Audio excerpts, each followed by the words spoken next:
Hello friend, welcome back to my channel. आज हम लोग इस वीडियो में नोड जेएस का क्लस्टर मॉड्यूल के बारे में सीखेंगे।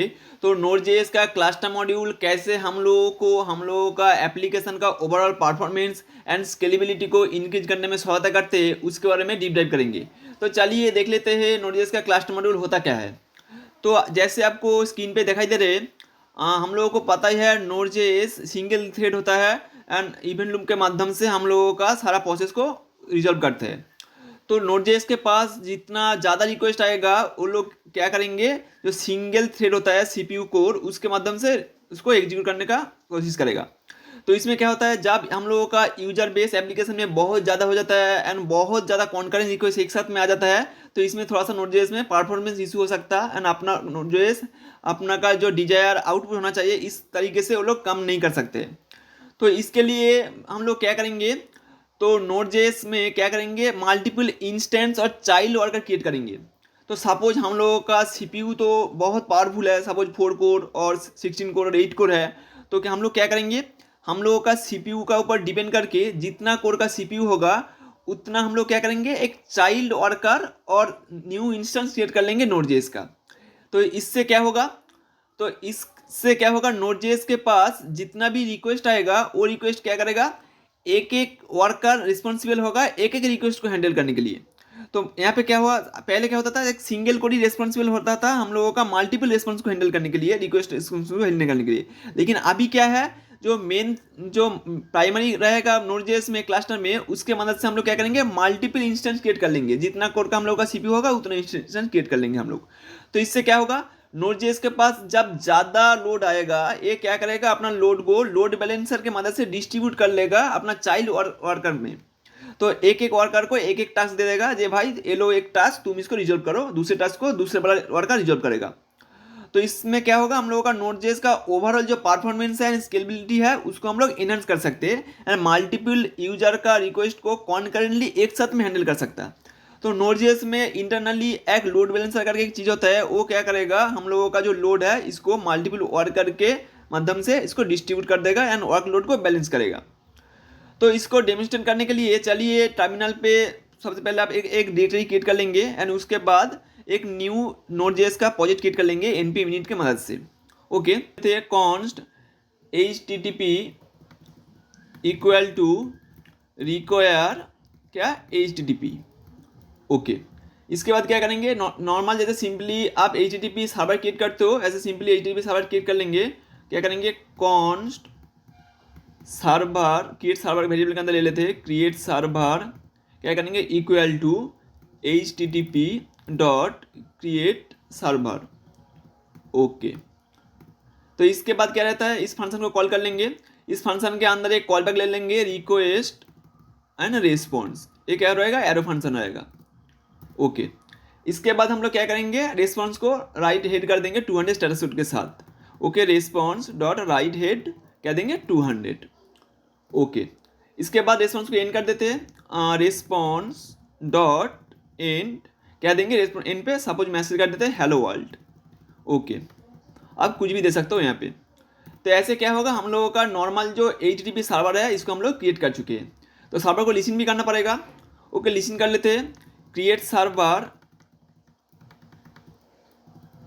डॉट लिसन किस में करेंगे, अभी के लिए 3000 पोर्ट पर लिसन कर लेते हैं इसको। ओके, 3000 पोर्ट पर लिसन कर लिया, कॉल बैक के अंदर एक अच्छा सा मैसेज पिन कर लेते हैं, console डॉट लॉग क्या करेंगे, server listen on port 3000। Okay, server is listen on port 3000। Okay, तो इससे क्या होगा, हम लोगों का नॉर्मल जो http सर्वर है इसको हम लोग क्रिएट कर चुके हैं, इसमें कुछ चेंजेस नहीं है, जैसे हम लोग नॉर्मल सर्वर क्रिएट करते हैं ऐसे क्रिएट कर लिया। ओके, इसके बाद हम लोग क्या करेंगे, इसके बाद हम लोग क्लस्टर मॉड्यूल को कैसे यूज करके मल्टीपल इंस्टेंस क्रिएट करेंगे, means multiple service worker create करेंगे, उसके बारे में सीखेंगे।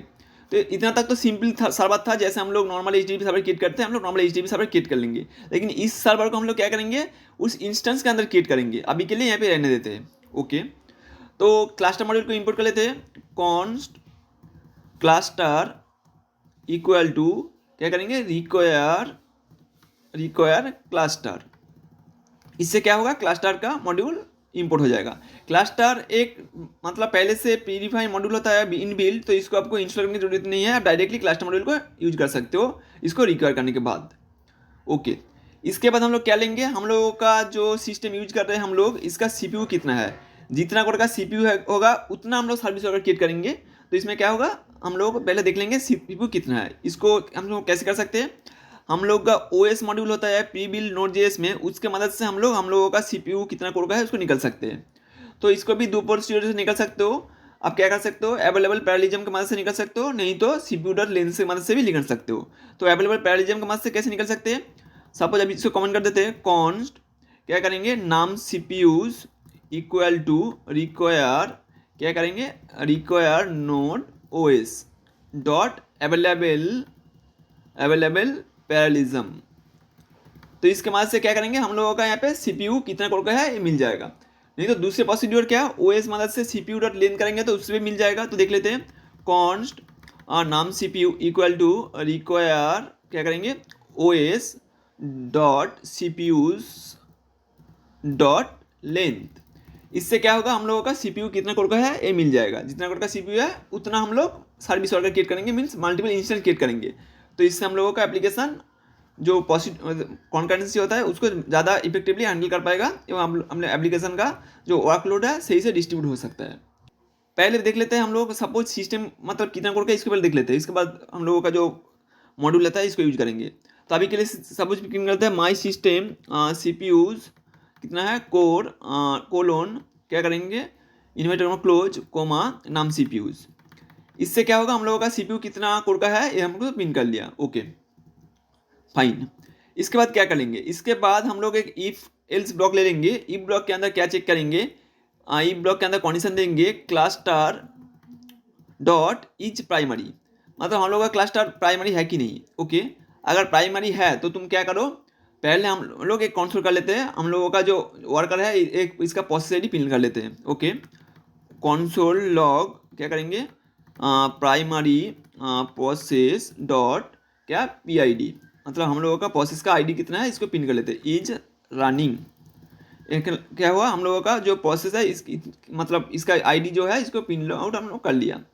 इसके बाद क्या करेंगे, इसके बाद हम लोग क्या करेंगे, एक फॉर लूप रन करेंगे, मतलब 0 से स्टार्ट करेंगे और हम लोगों का जितना कोड का सीपीयू है उससे एक कम हम लोग क्या करेंगे, मतलब लेस देन करेंगे। तो क्या होगा, उसका पहले रुक जाएगा, हम लोग उतना जो मल्टीपल चाइल्ड वर्कर है उसको क्रिएट कर लेंगे। ओके, तो एक फॉर लूप क्रिएट कर लेते हैं, फॉर क्या करेंगे, लेट आई इक्वल टू 0 से स्टार्ट करेंगे एंड आई लेस देन क्या करेंगे, नाम सीपीयूज, मतलब हम लोगों का सीपीयू जितना कोड का है उतना कोड तक जाओ, तुम क्या करो 0 से स्टार्ट किया मैंने तो लेस देन होगा। इसके बाद आई प्लस प्लस, तो ये क्या करो 0 से स्टार्ट करके लेंथ तक जाओ, सीपीयू जो लेंथ है यहाँ तक अब जाओ। इसके बाद हम लोग क्या करेंगे, हम लोगों का मल्टीपल इंस्टेंस करेंगे, तो इसके लिए हम लोग क्या करेंगे, क्लस्टर डॉट फॉर्क। इससे क्या होगा, हम लोगों का जितना कोड का सीपीयू है उतना चाइल्ड वर्कर और इंस्टेंस क्रिएट हो जाएगा। तो हम लोग सक्सेसफुली जितना कोड का सीपीयू है इसको क्रिएट कर चुके हैं। ओके, तो अगर किसी भी रीजन के वजह से हम लोगों का किसी वर्कर डेड हो जाता तो उसको चेक करने के लिए हम लोग क्या करेंगे, क्लस्टर डॉट ऑन मेथड को कॉल करेंगे। ओके, क्लस्टर डॉट ऑन, इसके अंदर क्या देंगे, स्ट्रिंग में एग्जिट देंगे। अगर किसी भी रीजन की वजह से सपोज हम लोगों का किसी वर्कर डेड हो गया तो इसको हम लोग एग्जिट जो है इससे लिसन करेंगे। इसके अंदर एक कॉल बैक रहता है, कॉल बैक लेंगे, फर्स्ट पैरामीटर रहता है आपका वर्कर, सेकंड पैरामीटर रहता है आपका कोड, कौन सा कोड की मदद से ये टर्मिनेट हुआ है, इसके बाद सिग्नल, तो कौन सा सिग्नल की मदद से ये वाला वर्कर डेड हुआ इसको हम लोग पास करेंगे। एक एरो फंक्शन रहता है, इसको देख लेते हैं। एक लॉग भी कर लेते हैं, जो लॉग में क्या लेंगे, वर्कर का जो प्रोसेस आईडी डेड हुआ है उसका प्रोसेस आईडी कितना है उसको पिन कर लेते हैं। ओके, कॉन्स्टेंट डॉट लॉग क्या लेंगे, worker dot process dot PID died, मतलब ये वाला वर्कर हम लोगों का डेड हो चुका है, इसको हम लोग देख सकते हैं। अगर चाहो तो आप लोग इसके बाद क्या कर सकते हो, यहाँ पे क्लस्टर डॉट फॉर्क किया इसको दोबारा से आप क्या कर सकते हो, यहाँ पे क्रिएट कर सकते हो, डेड हो गया तो दोबारा से उसको क्रिएट कर लो। Okay, no problem. इसके बाद इससे हम लोग क्या हुआ, हम लोग देख भी सकते हैं कि कौन सा वर्कर डेड हो गया। ओके, हम तो इससे हम लोग क्या किया, मल्टीपल हम लोगों का जो चाइल्ड वर्कर है इसको हम लोग सक्सेसफुली क्रिएट कर चुके हैं, लूप चलेंगे क्लस्टर डॉट फॉर्क की मदद से। तो एल्स ब्लॉक के अंदर हम लोग क्या करेंगे, एल्स ब्लॉक के अंदर हम लोग क्या करेंगे, सिंपल जो HTTP सर्वर हम लोग क्रिएट कर रहे थे, सिंपली इस सर्वर को सेम तरीके से क्रिएट कर लेंगे। तो इससे क्या होगा, हम लोगों का मल्टीपल सर्वर का इंस्टेंस क्रिएट हो जाएगा। इससे हम लोग देख सकते हैं सिंपली सेम तरीके से हम लोग जो HTTP सर्वर है इसको क्रिएट कर रहे हैं। इसको टर्मिनल पे रन करके देख लेते हैं। अभी के लिए हम लोग क्या करेंगे, नोड index.js। तो दिखाई दे रहे मेरा सिस्टम का जो CPU है कितने कोर का है, 4 कोर का है, ये प्रिंट आउट हो गया। प्राइमरी कोर का PID क्या है, 15,490। ये हम लोगों का प्राइमरी जब जो PID जो वर्कर है इधर रन हो रहा। तो हम लोगों का जैसे 4 कोर CPU है तो हम लोगों का 4 इंस्टेंस क्रिएट होगा। तो दिखाई दे रहा है आपको 4 इंस्टेंस क्रिएट हो चुके हैं। वर्कर ID PID एक PID है, एक इंस्टेंस, दूसरा इंस्टेंस ये वाला तीसरा इंस्टेंस, ये वाला चौथा इंस्टेंस। इससे क्या होगा, हम लोगों के पास अगर 4 रिक्वेस्ट आएगा तो 4 जो वर्कर है एक एक करके असाइन होगा वर्क जो बैलेंस नोड की मदद से। तो एक एक वर्कर एक एक रिक्वेस्ट को फुलफिल करेगा। तो इससे क्या होगा, हम लोगों का एप्लीकेशन का परफॉर्मेंस है ये इंक्रीज हो जाएगा। तो हम लोग क्या करेंगे, सपोज 6 हम लोगों का 6 रिक्वेस्ट आ गया। तो इसमें क्या होगा, पहले एक एक करके 4 रिक्वेस्ट असाइन हो जाएगा 4 वर्कर के पास। इसके बाद 5th रिक्वेस्ट फिर से एक नंबर वर्कर के पास जाएगा, जैसे हम लोग असाइन किए थे। मतलब राउंड रॉबिन यहाँ पे जो एल्गोरिदम है उसके मदद से लोड बैलेंसर क्या करेगा, हर एक लोड को इजीली डिस्ट्रीब्यूट करेगा, हम लोगों का परफॉर्मेंस इंक्रीज हो जाएगा। तो अभी के लिए हम लोग क्या करेंगे, अभी के टेस्ट करने के लिए सपोज हम लोग एक साथ में 1000 रिक्वेस्ट को सेंड करेंगे सर्वर पे, एंड देखेंगे हम लोगों का जो रिक्वेस्ट है हम लोगों का सर्वर सक्सेसफुली फुलफिल कर पा रहे नहीं कर पा रहे। तो इसको डेमोन्स्ट्रेट करने के लिए हम लोग क्या कर सकते हैं, एपाची का जो पैकेज होता है apache-utilities, इसको आप लोग क्या करेंगे, इंस्टॉल कर लेंगे। इसको आप लोग अपना सिस्टम पे इंस्टॉल कर लेंगे। तो इससे क्या होगा, हम लोगों का एपाची सर्वर सक्सेसफुली जो apache-utilities है इंस्टॉल हो जाएगा। इसके बाद एक कमांड में दे दूंगा, कौन सा कमांड, ab-n1000-c100 आपको जिस पोर्ट पे मतलब जिस URL पे आप हिट करना चाह रहे हो उस URL पे देंगे। इस कमांड का मतलब क्या है, ए वाला कमांड 1000 रिक्वेस्ट सेंड करेगा इस राउट पे 100 कॉन्करेंसी के साथ। मतलब हर बार 100 रिक्वेस्ट जाएगा इस URL पे। टोटल कितना रिक्वेस्ट करेंगे, 100,000 रिक्वेस्ट करेंगे, हर बार 100 रिक्वेस्ट। तो ये करके देखेंगे हम लोगों का सर्वर मतलब सक्सेसफुली हर बार कॉन्करेंट 100 रिक्वेस्ट को सक्सेसफुली हैंडल कर पा रहे नहीं कर पा रहे। तो हिट करके देख लेते हैं। तो दिखाई दे रहे हम लोगों का टर्मिनल पे क्या हुआ, 50% जो हम लोगों का रिक्वेस्ट है 79 मिलीसेकंड के अंदर रिजॉल्व हो गया। इसके बाद 66% रिक्वेस्ट 86 मिलीसेकंड के अंदर रिजॉल्व हो गया। एंड टोटल जो रिक्वेस्ट है वो 138 मिलीसेकंड के अंदर 100% रिक्वेस्ट रिजॉल्व हो गया। एंड आपको दिखाई दे रहा है हर बार कितना रिक्वेस्ट कर रहे हैं, हर बार हम लोग 100 रिक्वेस्ट सेंड कर रहे हैं इस सर्वर पे। तो ये सही टाइमिंग है रिक्वेस्ट हैंडल करने का। मतलब हम लोगों का वर्कर जो है सर्विस वर्कर जो एक एक रिक्वेस्ट को ले लिया, मतलब 100 रिक्वेस्ट है, फर्स्ट टाइम 4 लिया, इसके बाद दोबारा 4 लिया, इस मदद से एक एक वर्कर एक एक रिक्वेस्ट को हैंडल कर लिया। एंड जो हैंडलिंग टाइम है ये बहुत कम है, सही है। तो इस तरीके से आप लोग क्या कर सकते हो, Node.js में मल्टीपल सर्विस वर्कर क्रिएट करके आप लोग क्या कर सकते हो, अपना एप्लीकेशन का जो परफॉर्मेंस है इसको इंक्रीज कर सकते हो।